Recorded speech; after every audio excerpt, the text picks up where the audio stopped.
नमस्कार दोस्तों, मैं ज्योतिष आचार्य वासुदेव मिश्रा आपका अपने चैनल भविष्यवाणी पावर ऑफ द लॉर्ड में हार्दिक स्वागत करता हूं। दोस्तों, आज के इस ज्योतिष के कार्यक्रम में हम जन्म कुंडली के छठे भाव से संबंधित 7 सूत्रों के बारे में चर्चा करेंगे।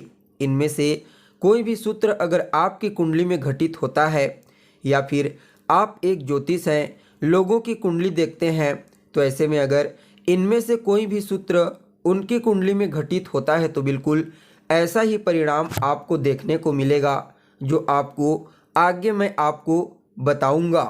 तो दोस्तों देखिए, पहला सूत्र कहता है, अगर जन्म कुंडली के छठे भाव का स्वामी लग्न में जाकर के बैठ जाता है तो ऐसे जातकों को सदैव अपने कुटुंबी जनों से जो उसके खून के रिश्ते होते हैं, जैसे कि चाचा, ताऊ, दादा, ऐसे लोगों से, करीब के रिश्तेदारों से हमेशा उसे परेशानी होती रहती है। वहीं दूसरा सूत्र कहता है, अगर जन्म कुंडली में लग्नेश और षष्ठेश की युति हो और ऐसी युति के साथ सूर्य का संबंध बन जाए, सूर्य की युति हो जाए, सूर्य की दृष्टि पड़ जाए या फिर इन दोनों युतियों की दृष्टि सूर्य पर पड़ जाए, तो ऐसी स्थिति में जातक को सिर दर्द की शिकायत, बुखार की शिकायत, हड्डियों से संबंधित तकलीफ सदैव बनी रहती है। वहीं तीसरा सूत्र कहता है, अगर जन्म कुंडली में लग्नेश और षष्ठेश का संबंध चंद्रमा के साथ हो जाए तो ऐसी स्थिति में जातक को कफजन्य रोग, मानसिक परेशानी, डिप्रेशन की शिकायत हमेशा होती रहती है। यहाँ पर एक बात आपको ध्यान में रखना है कि अगर चंद्रमा ही षष्ठेश बन जाते हैं और लग्नेश के साथ संबंध बनाते हैं तो भी ऐसा ही प्रभाव आपको देखने को मिलेगा। वहीं चौथा सूत्र कहता है, जन्म कुंडली में लग्नेश और षष्ठेश का संबंध किसी भी प्रकार से मंगल से बन जाए या फिर खुद मंगल षष्ठेश बन करके लग्न से या फिर लग्नेश से संबंध बना ले, तो ऐसी स्थिति में भी जातक को सदैव दुर्घटना का भय सताता रहता है। जलना, कटना, फोड़े फुंसी जैसी परेशानियां हमेशा उसके जीवन काल में बनी रहती है।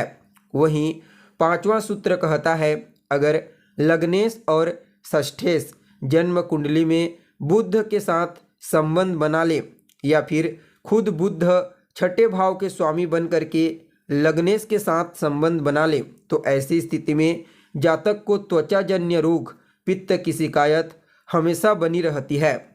वहीं छठा सूत्र कहता है, यदि लग्नेश और षष्ठेश इन दोनों का संबंध राहु और केतु से बन जाए तो जातक को हिंसक पशु से या फिर सर्प का भय सदैव बना रहता है।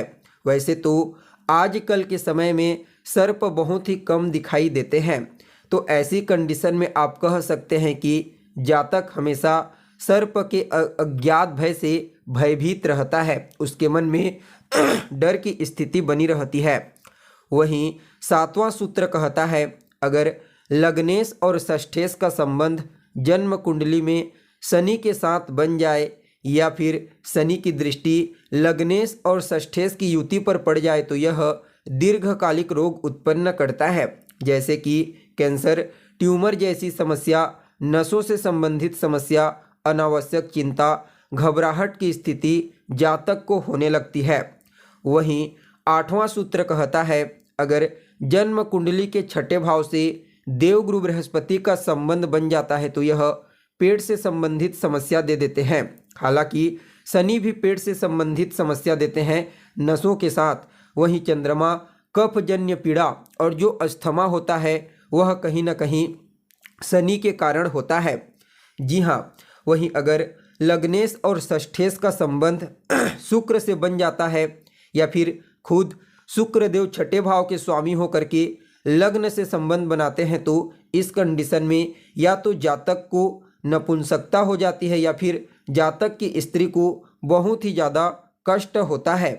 तो दोस्तों, अगर इनमें से कोई भी एक सूत्र आपकी कुंडली में या फिर किसी की भी कुंडली में लागू होती है, आप देखते हैं, तो सावधान होकर के उसे उपाय करने की आवश्यकता है, अन्यथा ये समस्याएं अवश्य ही फेस करनी पड़ेंगी। जो जो ग्रह समस्याएं पैदा करेंगे उन्हीं ग्रहों का उपाय करने से काफ़ी हद तक लाभ की प्राप्ति हो जाएगी।